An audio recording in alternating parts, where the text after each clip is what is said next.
Hello, I'm Jonathan Pinkney, Senior Researcher for the Program on Nonviolent Action at the U.S. Institute of Peace. And it's my pleasure to welcome you to this event series on people power, peace, and democracy. In these events, we'll bring together academics and activists, peace builders and policymakers to discuss practical lessons learned from groundbreaking research at the intersection of nonviolent action, peace building, and political change. We'll talk about how mediation can transform nonviolent action movements, show the strategies grassroots movements has used to pressure warring parties to come to the negotiation table, and how action on the streets can carry those negotiations to a peaceful resolution. And we'll take a long-term look at how nonviolent action and inclusive dialogue and negotiation processes can help forge a long-term sustainable democracy that includes the voices of the most marginalized. We hope these conversations will inform and inspire you as together we seek to better understand and bring about a world where conflict and injustice can be resolved without violence. Thank you.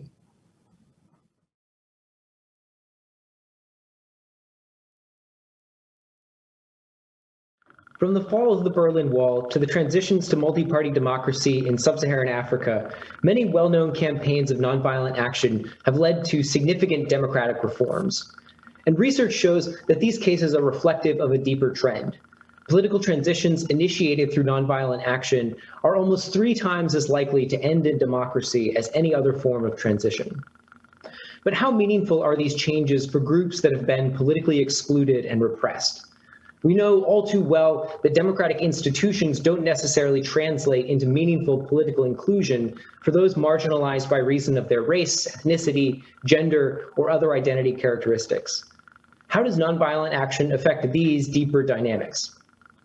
This is the question we're going to dig into in our 2 conversations today.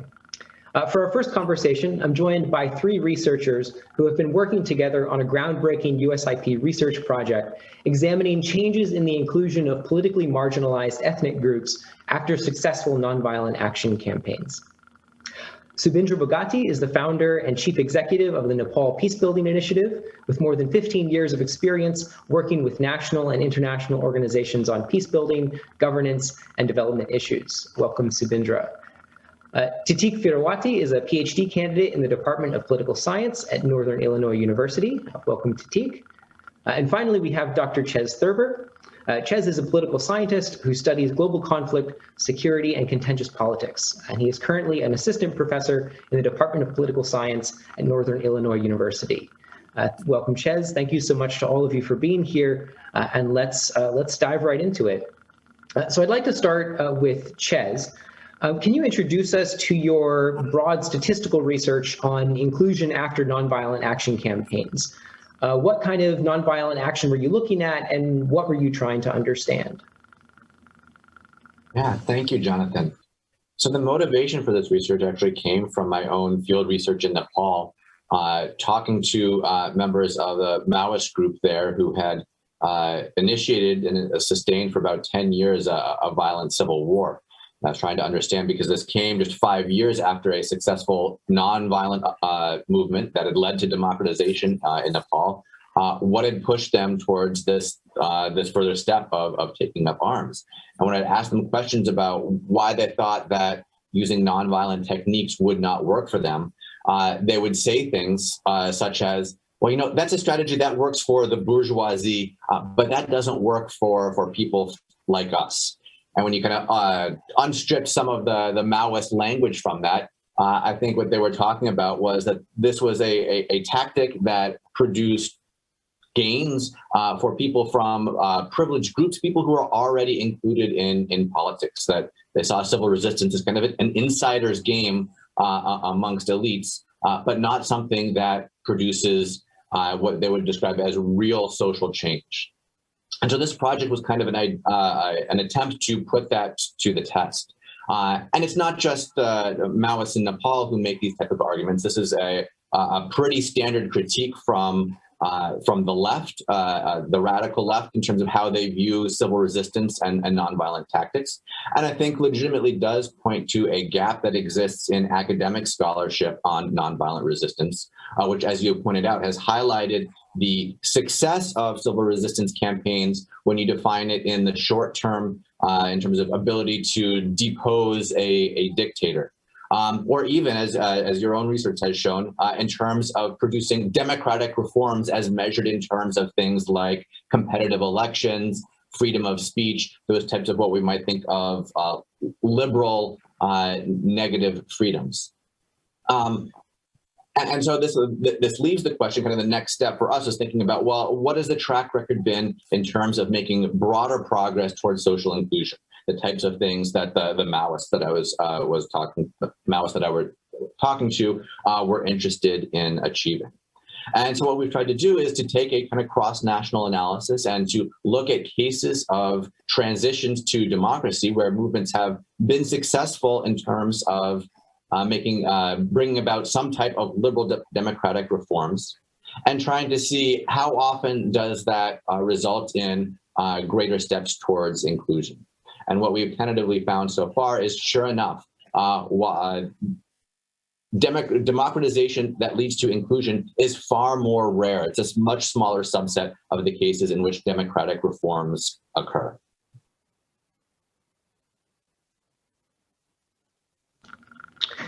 So could you, I'm curious about sort of the point that you just raised there at the end. Could you tell us a little bit more about, why this is such a rare occurrence, and perhaps what are some of the characteristics of transitions where this does happen? Yeah. So I think when we think about the ways in which democratization transitions to democracy happen, it sheds some light as to what might be going on. I think the first is that we often think of transitions to democracy happening in one of two ways. One is from the top down, what some scholars call kind of negotiated pacts amongst elites. And so kind of by the very nature and description of this, we can see why that might not lead to more inclusive reforms. When it's just elites sitting around the table, forging pacts, forging deals, even if that provides for open political competition, we're not talking about major steps for inclusion. The other kind of school of thought about democratization thinks about democratic transitions that come from the bottom up.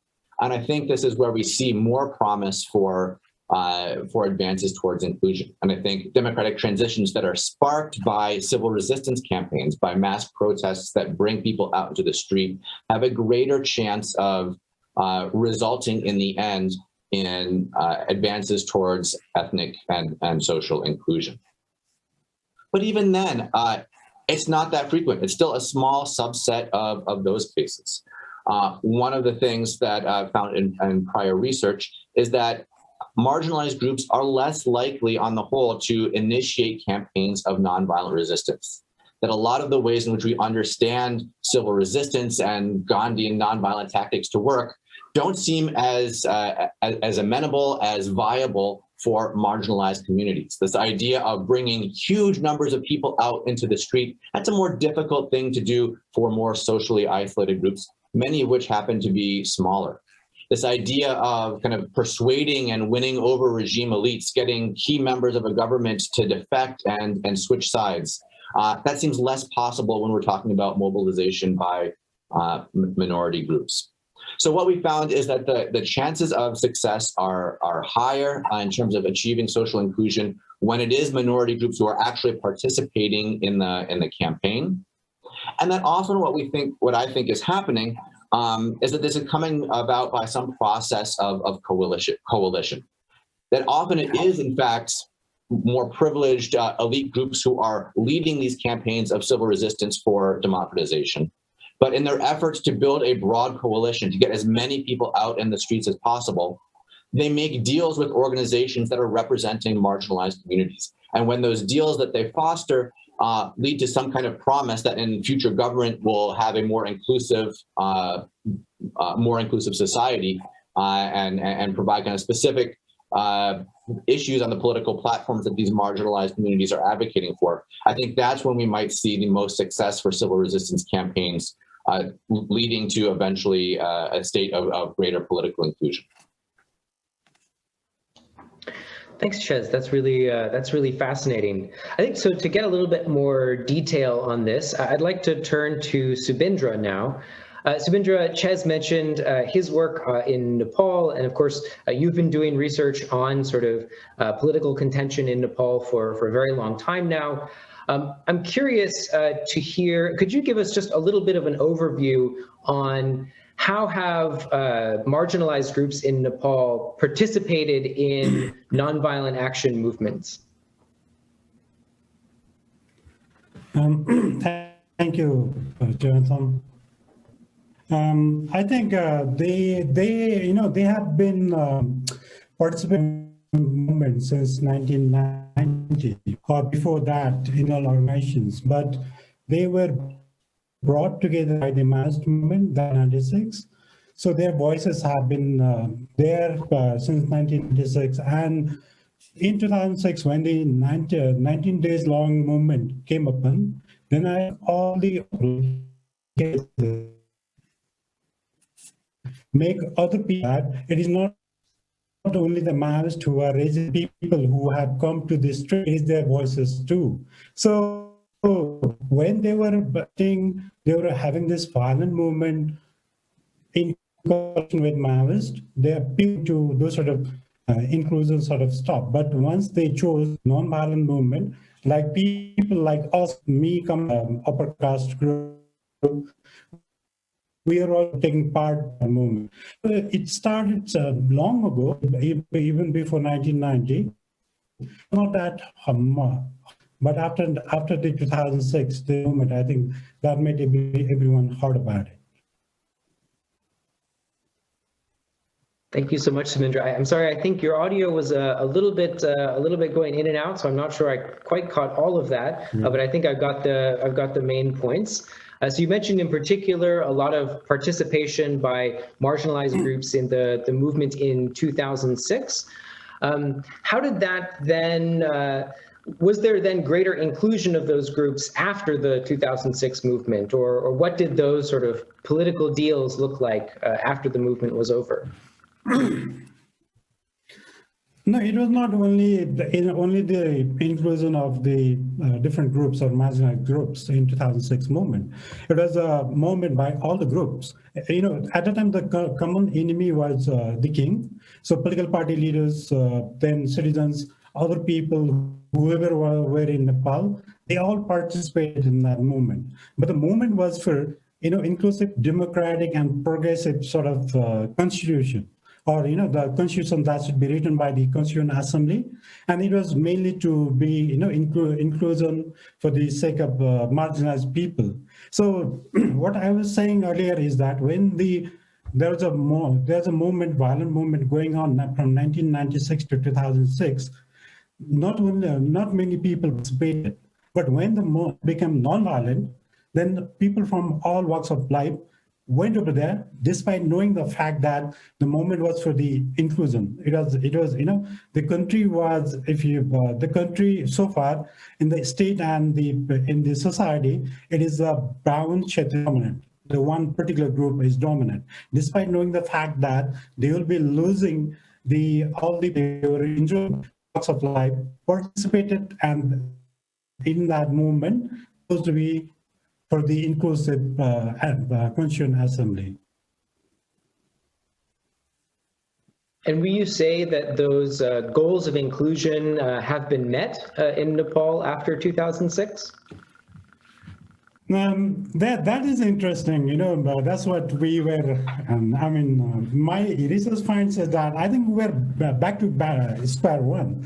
Like it started with the kind of, we started thinking about Nepal where if you look at it from 2006 until 2015, all these movements or whatever debates that we have in Kathmandu, that tried to shape, that was all about what the country should look like, what should be its structure, what is the nationalism sort of thing. So there was so many dialogue was happening. It was being written, it was being discussed from different perspectives. And there were so many policies that affirmative actions came into force. There were so many other movements. And we had this elections in 2008 that was really, really inclusive in terms of political representation. So many marginalized groups became members of the Constituent Assembly.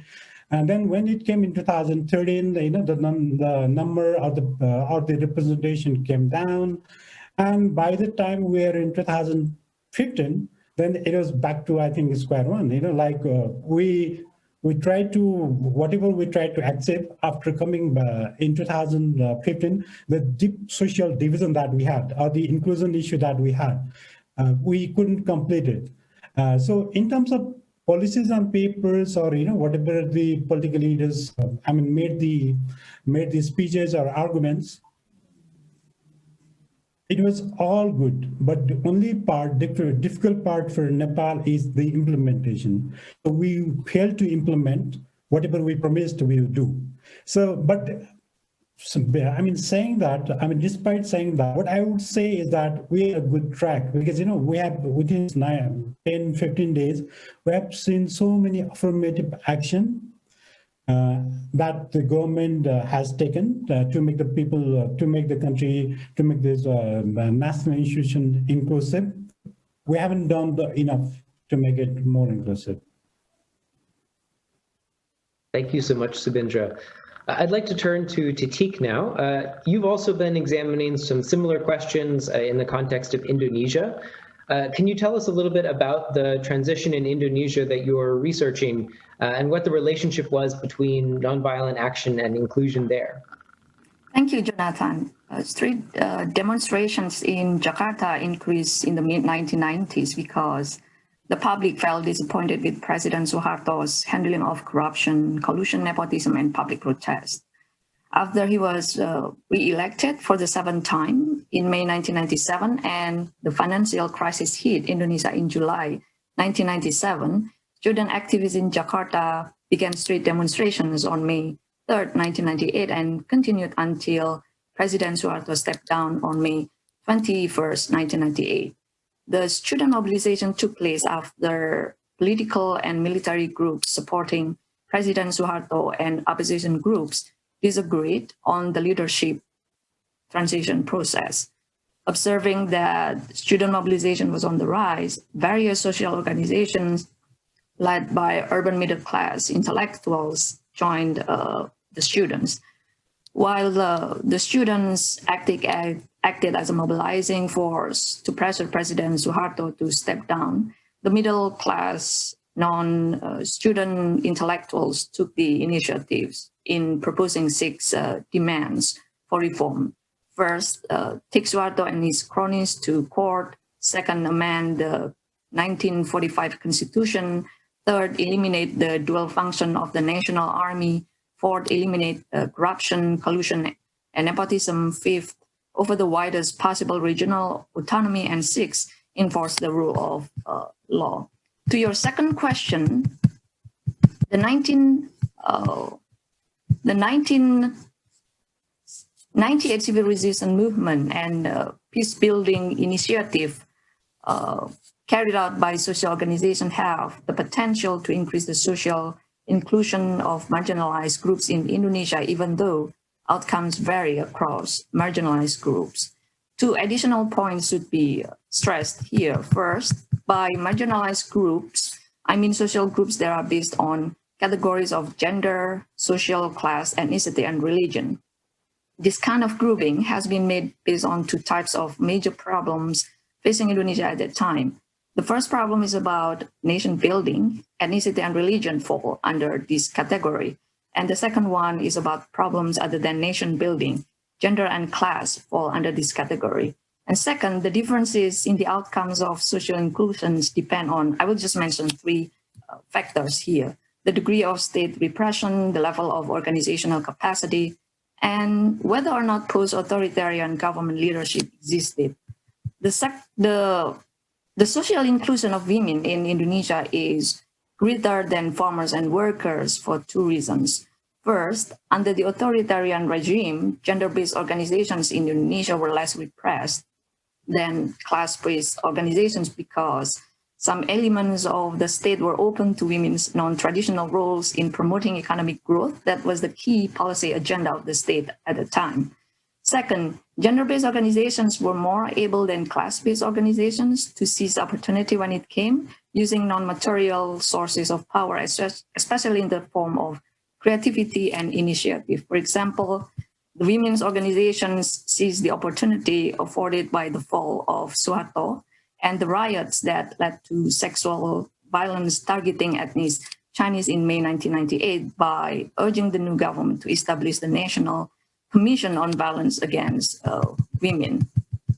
In addition, the social inclusion of ethnic minority groups in Indonesia is greater than religious minority groups because although the social organizations representing ethnic minority groups in Indonesia were heavily repressed by the authoritarian regime and lack organizational leadership, the post-authoritarian government leadership played a crucial role in improving the living conditions of those marginalized ethnic groups. In this case, the people of East Timor or Timor-Leste and ethnic Chinese people. Post-authoritarian government leadership here means the qualities of a mother leader who is willing to accommodate complaints and from the people and find solutions.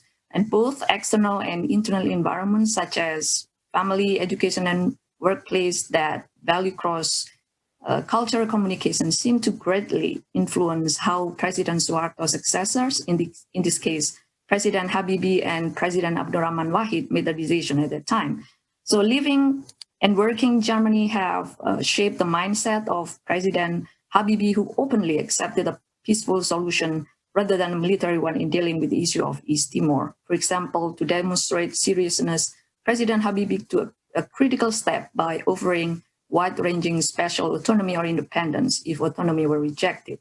The people of Timor-Leste finally opted for independence through a UN-sponsored referendum held in August 1999. And similar to the people of Timor-Leste, ethnic Chinese people enjoyed better living conditions. It was mainly thanks to President Abdurrahman Wahid, popularly known as Gus Dur, who played a critical role in advocating for the socio-cultural rights of ethnic Chinese in Indonesia. For example, he took a major step by revoking the 1967 Act, which banned ethnic Chinese Indonesia from practicing their faith and preserving their cultural traditions.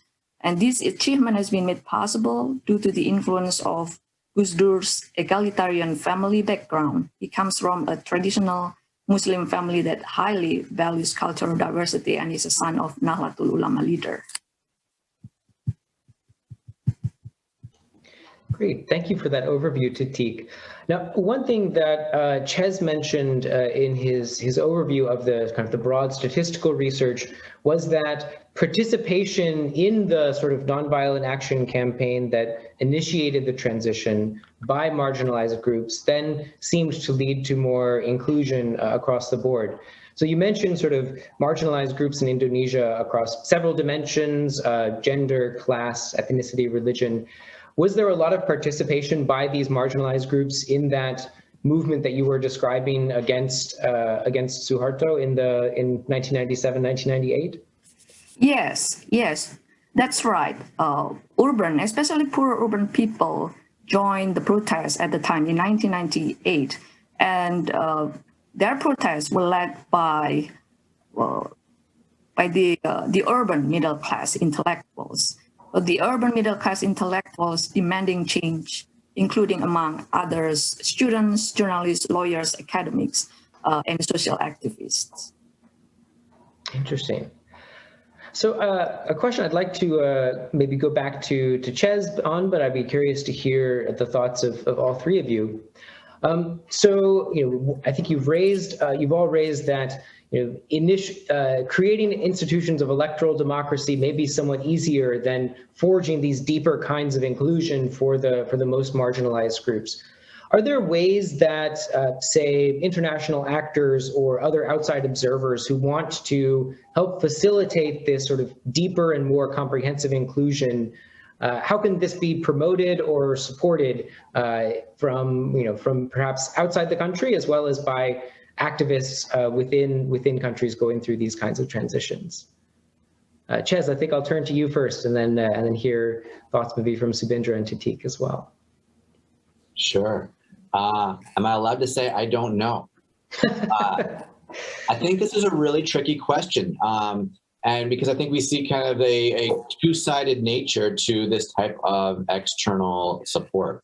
On the one hand, external actors can provide a real boost of support for a movement, both in terms of providing resources and knowledge, kind of material things that are really helpful for a movement that is challenging a government, as well as imposing certain types of costs, whether they be sanctions, restrictions, diplomatic pressure on the regime, that can put greater coercive pressure on them to get to the bargaining table and to make these types of concessions, especially if external actors make these types of steps towards inclusion an important part of what they want to see the regime do as part of an external, as part of a negotiated settlement. At the same time, our empirical evidence about the role of external actors and the support they provide has been pretty mixed in terms of not showing kind of a clear relationship in terms of helping movements succeed overall. And we found that it can be particularly perilous in these cases in which questions of identity and social inclusion are at the center of the campaign. And Subindra and Tatik may be able to talk about specifically the way that this played out in those two countries. But it can be a real opportunity actually for the regime to rally nationalism against marginalized communities by pointing to the relationships that the marginalized communities forge with international actors and say, look, they're not, these international actors are coming and they're trying to tear apart our society. This is not the direction that we should be heading.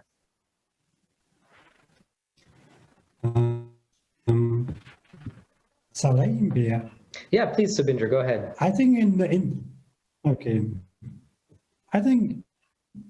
case of Nepal, it was really initially since the peace process, international community made their post-peace building agenda as inclusion, which was taken, positively.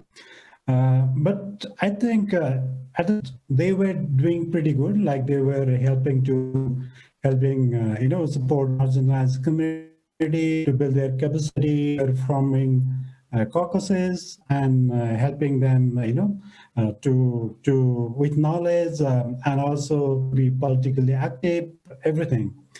And really going well. But what we also saw at that time was there's a kind of competition among the international actors to support.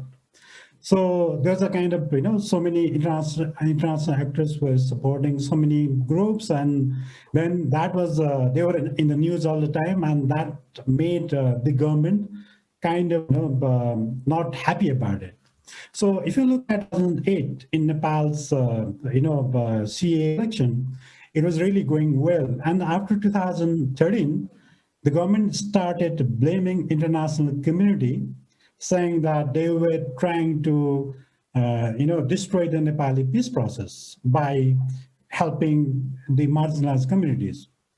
So it started backfiring. And in 2014, the government came out with the policy saying that you can support the development activities, not the social issues.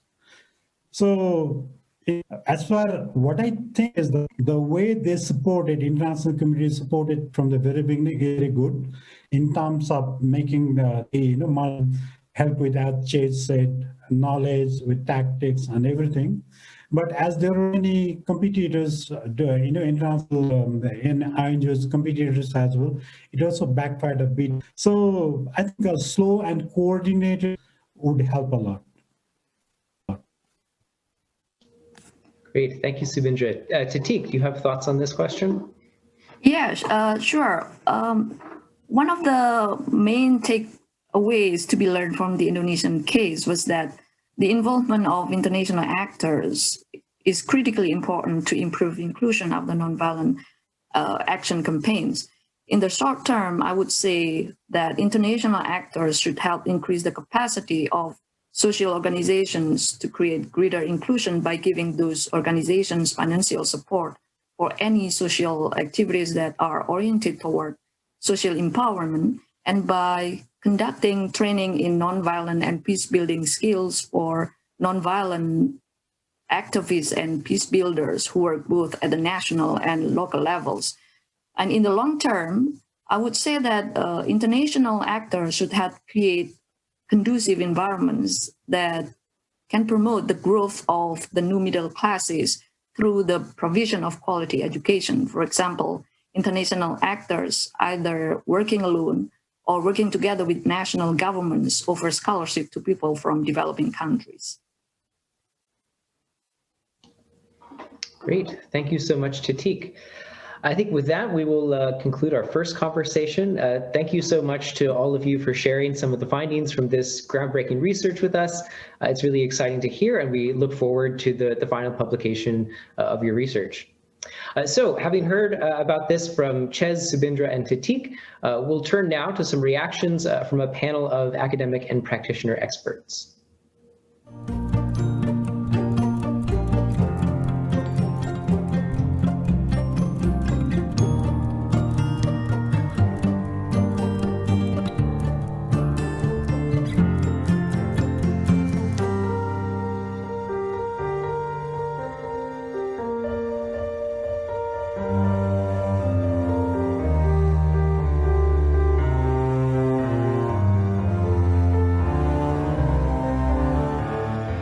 I'm joined now by three outstanding panelists to discuss this question of nonviolent action and long-term inclusion in more depth.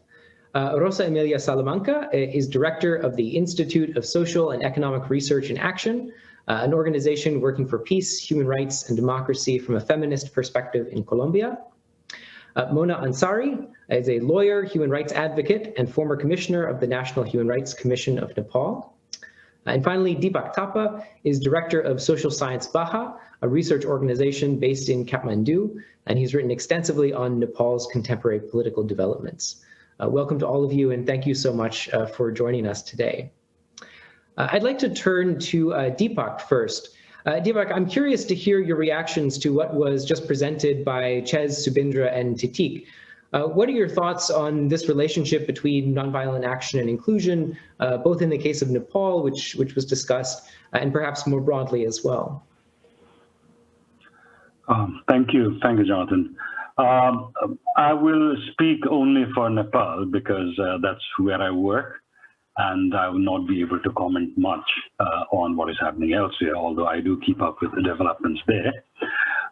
In the case of Nepal, what was presented earlier more or less sums up the situation in Nepal. Although, as Subindra put it, I would not be as, let's say, pessimistic as he sounded. There have been developments over the past 15 years. Yes, there have been setbacks, particularly since 2013 and after the promulgation of the 2015 Constitution.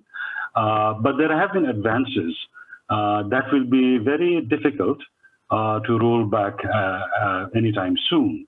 Attempts are certainly being made by people in power at present.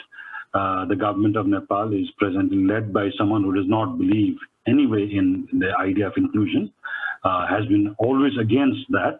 And the irony is that he was given the responsibility of implementing a constitution that is supposed to usher in a very different idea of Nepal.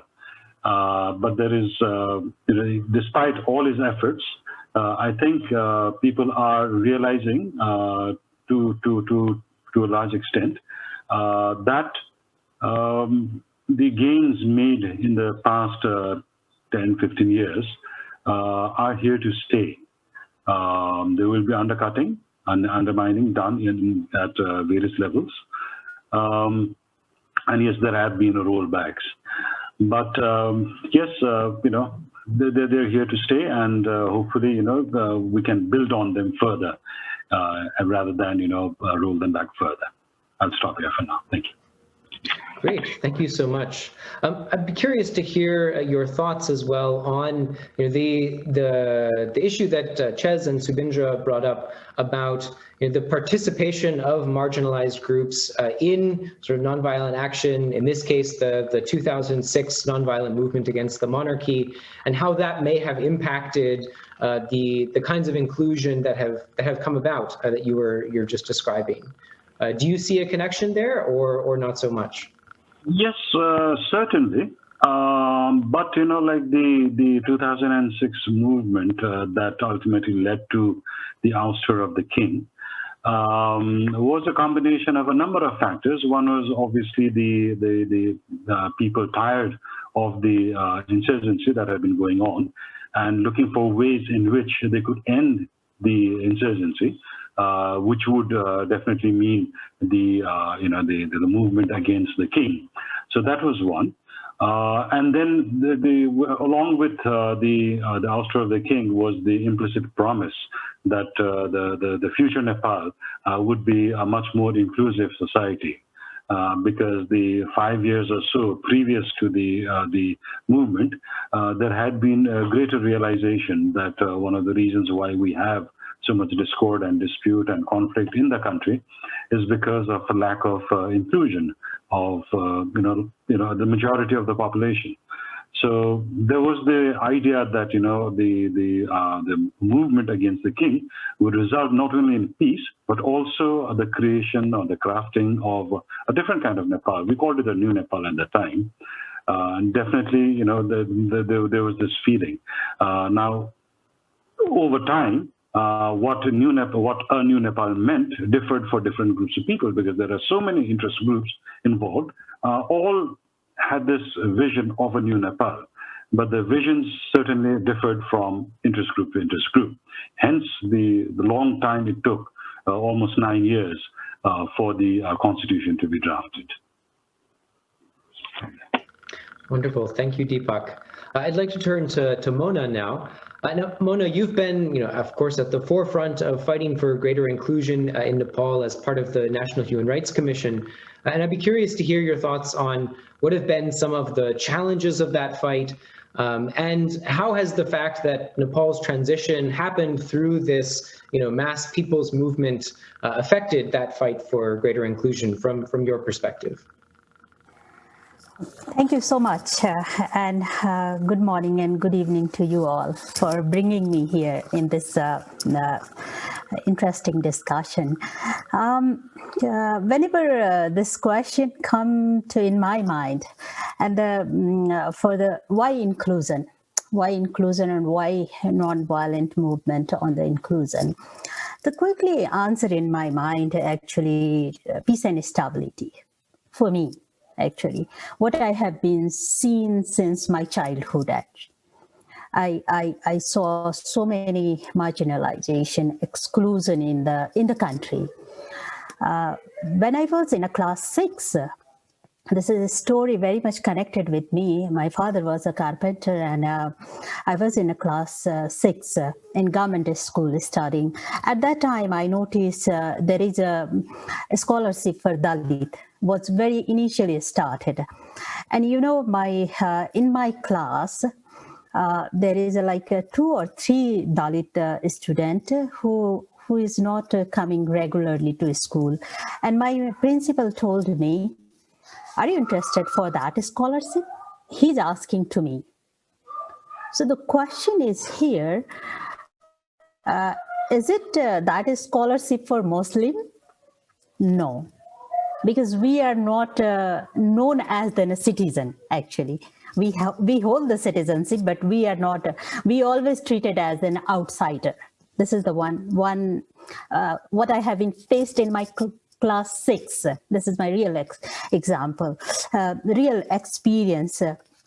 And I was surprised, and I returned to home and I told my father, "I'm a Dalit." And my father explained to me that our law said that you are untouchable, but not that much untouchable. How the Dalit is untouchable? I supposed to be like, the gold water.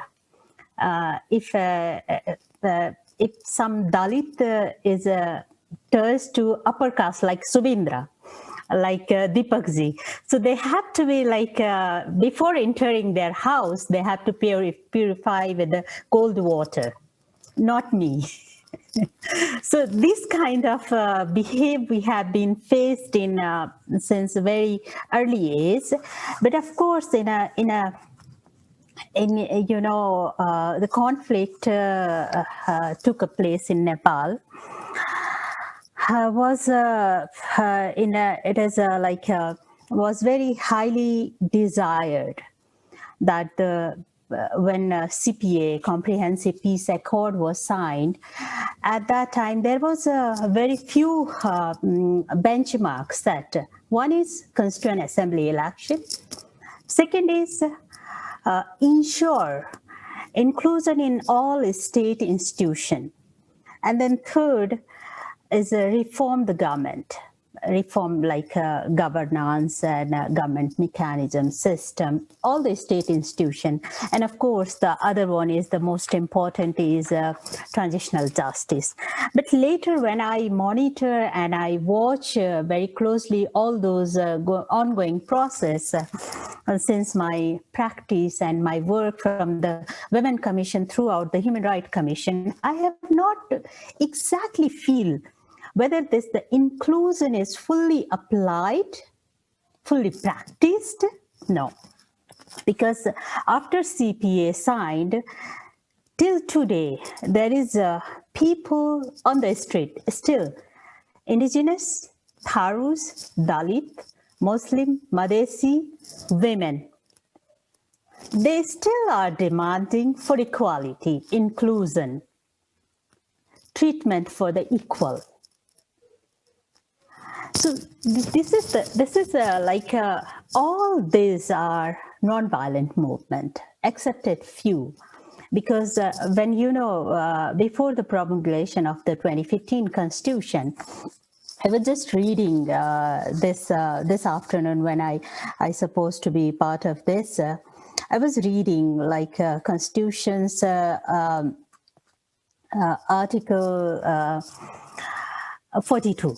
Article 42, it state that all organs of the state will be inclusive, but the provision relating to different government and constitutional body do not ensure inclusion. The fact that the Constitution was drafted by people with it, this was my article's line, intentionally reflected in many articles of the Constitution. Everybody knows that Khazare group, this is the upper class. This term have to be noted in the Constitution. Khazare group has remained the most advantaged group ever since the unification of Nepal 240 years ago. And this is the group that control the state affairs, every state affairs in the last 240 years. All the drafters of the Constitution, whether they were politicians or bureaucrats, were from these Khazare groups, and hence they put this group quality for inclusion that affect right of the minority community. The Constitution does not define any other groups, but it defines Khazare group, who's ruling decade and decade of Nepal. Brahmins and other like a Thakuri, Sannyasi. The Khazare group cannot be defined marginalized group on any basis, whether it is this is my opinion, SDI or any other government index. So the question is, as Deepak ji mentioned, I don't know, there is a missing part of your research, or it maybe I missed out. So sometime this is the real realization for Nepal, inclusion or exclusion. Whether is rightly going on, but I have not seen as like our political party or state actors have realized that inclusion is the need for peace and stability for the country, and this is the process of nation building actually. Thank you for those observations, and I think that very important emphasis on kind of the ways that new institutions are created and the people who create those institutions then really shapes what the impact of them is going to be. One sort of very quick follow-up for you. I'd be curious to hear you talk a little bit more about the kinds of movements that have tried to push against that. You mentioned this a couple of times, the kind of continued push by marginalized groups sort of from the outside through protests or other kinds of actions. What have made some of those been effective? If so, are there ones that have been more effective than others, and what has helped them to work or not to work? Actually, some of the movement is still going on. For example, Dalit movement. Dalit were treated in Nepal as an untouchable group. Still, we have a law, very strict law in the constitution. Untouchability is strictly punishable. But the question is that this group is still facing everyday challenges. Their life have been threatened. There have been mass killing. If you go to Google, there is a news link. The last year, same month, the group of Dalit were killed. This is just a name of like a love affair with the upper caste girls. So Tharus. Yeah, people said, like, if you are going to talk with the various Nepali people, they said in the constitution there is a Tharu commission, there is a Dalit commission, there is so many marginalized groups. A thematic commission is based on is a form constituted in the constitution. But the question is like, this is the real realization or just the political game? Maybe Deepak Thapa also can add some of the things, but this is my observation, being a practitioner, and what I have been observing with many painful stories actually. And if any marginalized community is supposed to be raised for such issues in the major debate or majoritarian debate, they either face allegation or defamation, or I mean, there is just so many incident. I have been also facing the same way, so many incident. So this is the continuation of something like a ruling class influence on the state mechanism. Great, thank you so much. I'd like to turn to Rosa Emilia now. You're coming at this from a somewhat different situation in Colombia, but I'm curious to hear sort of your reactions to the research and the conversation that we've been having thus far. How does this resonate or not with how nonviolent action has affected inclusion in Colombia?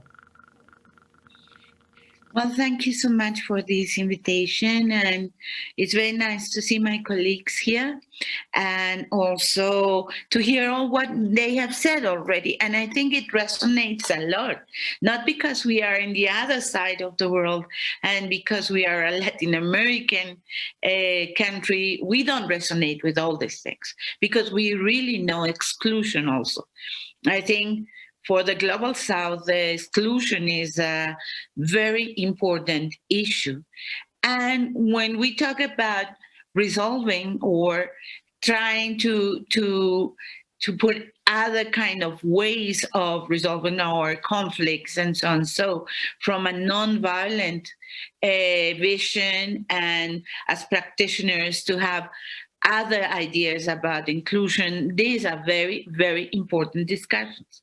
I think that the East and West, sometimes we are, especially in the Global South, so near in our reflections and in the way we understand the situation. So first I want to say that this thing of nonviolent and inclusion is very complicated, because when people are highly excluded and they have been in conflict environments, in conflict contexts, it's very difficult, because there is something that is happening in the minds of everyone, and some kind, the speeches and the values and many things, practices of conflict and confrontation will come inside, like the way culture behaves.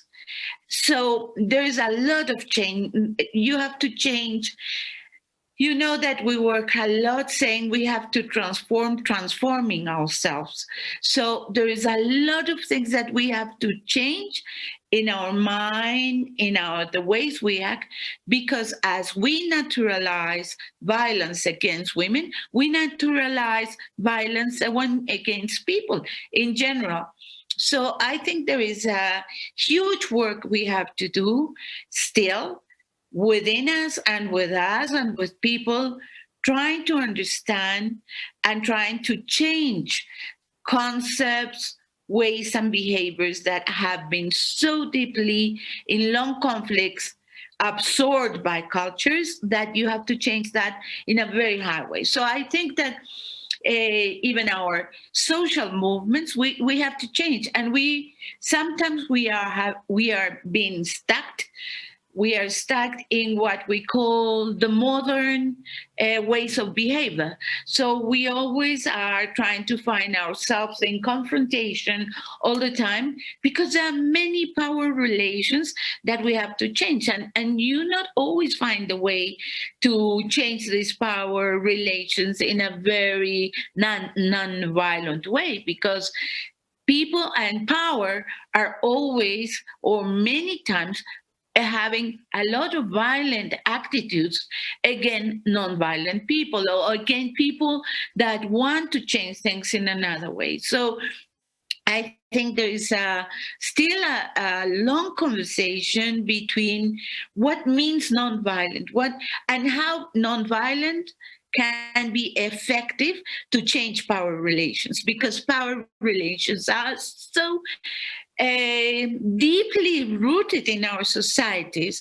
So this is one of the things I will write, because we really have to find another way to change our own behavior. So I'm trying to start this conversation from us to others. And then this idea of inclusion, I think that it's like if we had a model, and then how we include people in that model. And I think that this is not an issue of how we include and how we make people go in the same, like we were doing a pizza, so we are going to put many things and we don't know what is going to be tasted. It will be always pizza. So what I think is that when we talk about inclusion, it's not about minorities. It's about ideas. It's about ideas of life. It's about ideas of what are women thinking, but what are the diversity of women thinking? What are the different indigenous and native groups thinking about what is life and what life looks like for them? And what are Afro-descendant people in Colombia thinking about their own way of behavior and the way they think they approach to life? So this is not a thing of how we can include this minority. Sometimes I feel I feel so strange, because sometimes they speak how we can include a minority from women, and we are more than half of the humans of the world. So why are we treated like minorities? So I think I want really, and I suppose that yes, I really like very much the intervention of Titik, and how all this research can really problemize these kind of concepts. minorities, inclusion, how we can, in a contemporary way, what does it mean now for us? So when we are talking about discussion about ideas, we are talking about the designing of another way of a state. We are not talking about the same kind of state. We are talking about a state that will have answers and will respond to different ideas of the world, not only to one way of being democratic, to one way of achieving spiritual security, as we say, because we are so diverse in our approaches, even to God. So we need a state that will really recognize all this human diversity of ideas and approaches to life. So I think we are not longer asking for imported institutions, because when we talk about new institutions, what are we talking about? We are talking about new institutions that are coming from a preformed way of behavior and thinking about democracy, or we are really thinking what kind of democracy we want for our countries in a way that inclusiveness will have different kind of dynamics in discussion and practice in that democracy that will be designed from our own way and will be like ownership by us. Because when we have new institutions that are imported, they are not us. They are not our own process. They are not our own answers. So I think there is a lot of discussion that I think is very interesting about this. And finally, I think that in power relations that you find in gender issues, in identity and ethnical issues, and power relations are very tricky, very tricky. And I admire how the elites of different ways, because we don't have only one elite. We have the patriarchal elite that is divided in many ways, but we also have the economical elite and we have the political elite. So we are really dealing with a lot of elites that are very different, and sometimes they are joint, but sometimes they are divided just to play different roles. So I think that we are talking about exclusion, equality, and economics also. And I think for this moment of our lives, economical issues are substantial to peace. These are substantial. So what are we talking about? Economical issues, only inclusion of how everyone has a job, or also we are talking about how we are thinking about how we would like to ownership land, or how we want to ownership other things that are really in the moment and in the highest way of the wave, where we have to think about the planet and we have to think about other things. So I think now we have to redefine what we are thinking, because I think seriously that we are in a cyber, like an opportunity to having a new speech about what do we mean about inclusion and nonviolence for a country that is so important, because we are now reaching a new way of violence and we really don't want to have to leave that again. Thank you so much, Rosa Emilia, for that, really important focus on complexity, on making sure that we are not looking at these things in a simplistic way, and ensuring that we're not just thinking about inclusion as, who are the minorities at the table, but also transforming our ways of thinking in the power relations that are shaping our social, political, and economic institutions.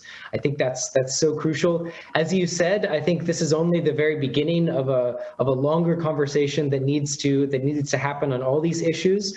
And so I hope that, unfortunately, this is where we will have to end our conversation here today. But I hope that all of you who have joined us today will continue to join USIP as we continue to have these conversations about nonviolent action? What does it mean? How can it be effective in changing these power relations? How can we be having these broader, more complex conversations about creating better institutions for all of us? So I just want to say thank you once again, Rosa Emilia, Mona, and Deepak, for being here with us this morning, for sharing your insights with us, and for all that you do to work for peace. Thanks again to all of you for joining us. This event is the last event in our particular People, Power, Peace, and Democracy series, where we've examined the intersections of nonviolent action, peace building, and democratization. You can find the recordings of all these events at usip.org/events. Stay tuned as publications on these topics continue to be released in the coming months, and as we continue to hold new events on these topics. So thank you once again, and I hope that you all have a wonderful rest of your day.